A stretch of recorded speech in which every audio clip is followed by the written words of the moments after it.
আমাদের শ্রদ্ধাভাজন শিক্ষক হাসান আহমদ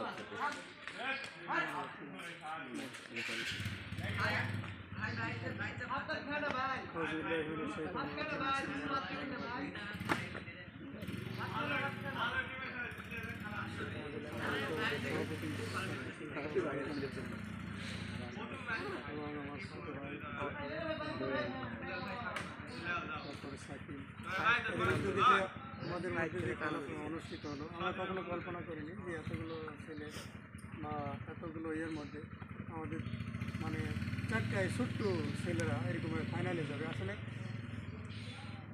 এর থেকে বোঝা যায় যে জয় পরাজয় আসলে এখান থেকে হয় না, জয় পরাজয় কোথা থেকে হয়, উপরের থেকে।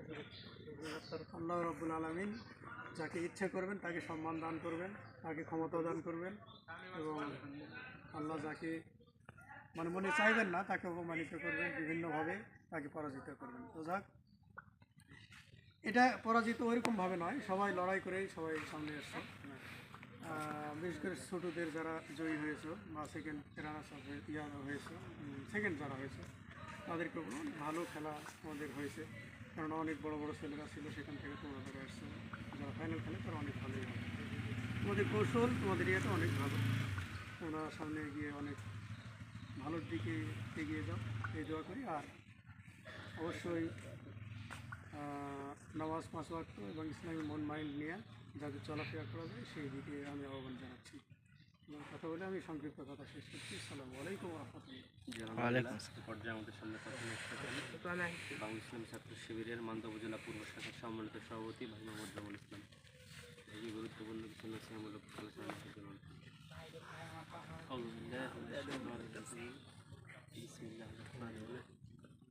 শহীদি কাফেলা বাংলাদেশ ইসলামী ছাত্র শিবির গণেশপুর ইউনিয়ন কর্তৃক আয়োজিত আজকের শীতকালীন ঐতিহ্য একটা খেলা ব্যাডমিন্টন খেলার উপস্থিত সম্মানিত অত্র এলাকার মুরব্বী ইসলাম এবং আমার সামনে উপস্থিত প্রান্তীয় খেলোয়াড় সবাইকে সালাম, আসসালামু আলাইকুম রহমতুল্লাহ।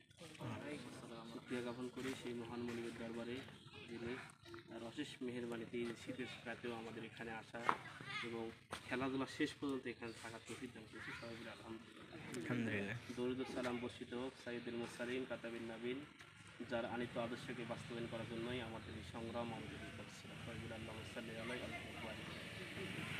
প্রিয় ভাইরা, সর্বপ্রথম 16টা দল অংশগ্রহণ করছে না, 24টা দল অংশগ্রহণ করছে, তার ভিতর সর্বমোট 4জন পুরস্কার পাবে, 8জন পুরস্কার পাবে, 48 জনের মাঝখান থেকে 4জন পুরস্কার হবে।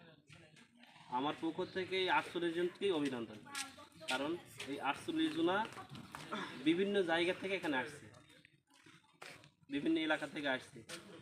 ওই এলাকার দেখবেন যে যারা আসে তারা সর্বোচ্চ খেলে, এখানে আসে কোনো কারণবশত কোনো ভুলবশত তাদের একটা ভুলের কারণে তারা হেরে গেছে। সর্বোপরি আমি কয়েকটা ম্যাচ দেখছি, অনেক সুন্দর লাগছে যে আমার ছোটো ছোটো ভাইয়েরা সর্বোপরি ক্লাস 8, 9 সর্বোচ্চ 10 হবে, তারা যে এই পর্যায়ে এই সময় আসে এত সুন্দর খেলাধুলার মধ্যে আছে, এত সুন্দর কৌশলের মধ্যে আছে। তোমাদের আগামী দিন শুভ হোক এই কামনা আমরা সর্বসময় পাবো। প্রিয় ভাইয়েরা, আজকের আমাদের এই সমাজ, এই রাষ্ট্র যখন যে কোনো ক্লান্তিকাল অতিক্রম করছে, তখন কিন্তু এই যুব সমাজ আমাদের মতন আপনাদের মতো এই যুব সমাজ এই রাষ্ট্রকে কি পুরো জালিম, স্বৈরাচার, ফাসিস্ট যাই যেইভাবে এই রাষ্ট্রের বিপক্ষে দাঁড়াইছে, এই রাষ্ট্রকে তাই শত্রুদের পক্ষে রক্ষা করছে এই যুব সমাজ। আমরা যদি বলি রিসেন্টলি আমাদের যে আন্দোলন হয়েছে 24-এর যে আন্দোলন, এই আন্দোলন কিন্তু এই যুব সমাজদের মধ্যেই সম্ভব হয়েছে। আমরা যদি আমাদের অতীত ইতিহাস দেখি 52, 71 সব কিছু এই যুবকরাই ভূমিকা পালন করছে বলে আমাদের এই রাষ্ট্রকে সংস্কার করা সম্ভব হয়েছে। আমরাও যদি মনে করি আজকে আমাদের রাষ্ট্রের সবচেয়ে বড় সমস্যা যেগুলো হয়ে দাঁড়াইছে, সবচেয়ে বড় সমস্যা যুবকদের জন্য মাদকের সমস্যা। সবচেয়ে বড় সমস্যা আমাদের রাষ্ট্রে এখন সবচেয়ে গুরুত্বপূর্ণ একটা সমস্যা হয়ে দাঁড়াইছে যে রাষ্ট্রের দুর্নীতির সমস্যা, আমাদের শিক্ষা ব্যবস্থার সমস্যা।